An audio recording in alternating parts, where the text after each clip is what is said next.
નમસ્કાર મિત્રો, મારી પીઆર ગુજરાતી ચેનલમાં તમારું સ્વાગત છે। મિત્રો, અત્યારે હાલની સૌથી મોટી અને દુઃખદ ખબર સામે આવી રહી છે। જી હા મિત્રો, આપને જણાવી દઈએ કે અરુણાચલ પ્રદેશમાં ભૂકંપ। જી હા મિત્રો, વિગતવાર આપને વાત કરીએ તો આજે સવારે 5 અને 6 વાગે અરુણાચલ પ્રદેશના દિબાંગ ખીણમાં ભૂકંપના હળવા આંચકા અનુભવાયા હતા।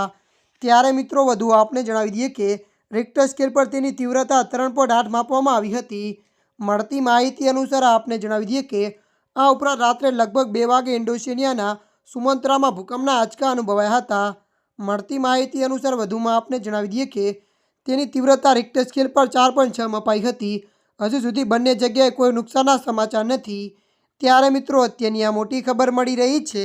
ત્યારે મિત્રો હાલ માટે આટલું। મળીશું નવી અપડેટ સાથે। જો તમને અમારો વિડીયો પસંદ આવે લાઇક, શેર અને સબસ્ક્રાઈબ કરી નાખજો। ધન્યવાદ।